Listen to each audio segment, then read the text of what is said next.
தமிழகத்தின் ஒரு சிறிய கிராமத்தில் அருண் என்ற ஏழை சிறுவன் வாழ்ந்து வந்தான்.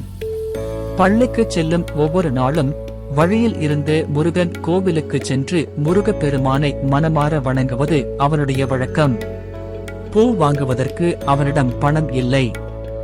அதனால் வழியில் காட்டில் மலர்ந்திருந்த ஒரு செம்பருத்தி பூவை பறித்து, முருகா, என்னால் முடிந்த காணிக்கை இதுதான், இதை அன்புடன் ஏற்றுக்கொள் என்று கண்களை மூடி பக்தியுடன் சமர்ப்பிப்பான். அந்த உண்மையான பக்தியை முருகப்பெருமான் அமைதியாக ஏற்றுக்கொண்டார். சில நாட்களில் கிராமத்தில் மிகப்பெரிய திருவிழா நடைபெற்றது.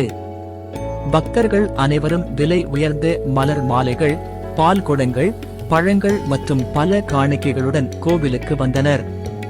ஆனால் அருணின் கையில் இருந்தது ஒரே ஒரு செம்பருத்தி பூ மட்டுமே.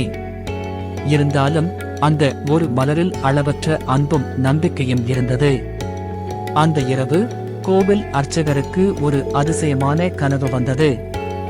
தெய்வீக வழியில் முருகப்பெருமான் காட்சி தந்து, இன்று எனக்கு மிகவும் மகிழ்ச்சி அளித்த காணிக்கை அருண் வைத்த அந்த ஒரு மலர்தான். அது அன்பாலும் தூய பக்தியாலும் நிறைந்தது என்று அருளினார்.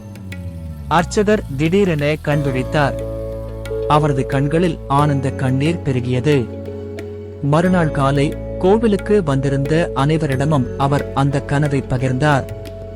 இதை கேட்ட கிராம மக்கள் அனைவரும் அருணின் உண்மையான பக்தியை உணர்ந்து அவனை மரியாதையுடன் பாராட்டினர்.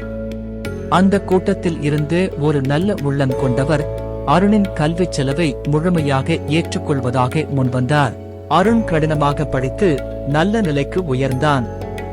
பின்னர் தன்னை போல ஏழை மாணவர்களுக்கு உதவி செய்யும் நல்ல மனிதனாக வாழ்ந்தான். இந்த கதை நமக்கு சொல்லும் உண்மை என்னவென்றால், முருகப்பெருமான் பொருளின் மதிப்பை பார்ப்பதில்லை, பக்தியின் ஆழத்தையே பார்க்கிறார். நாம் மனமாற நம்பிக்கையுடன் அழைத்தால் அவர் நம் வாழ்க்கையில் நிச்சயம் அருளையும் நல்ல மாற்றத்தையும் அளிப்பார். இந்த கதை உங்களுக்கு பிடித்திருந்தால் எங்கள் வேல் முருகன் பக்தி சேனலை சப்ஸ்கிரைப் செய்து இந்த வீடியோவை உங்கள் நண்பர்கள் மற்றும் உறவினர்களுடன் பகிருங்கள்.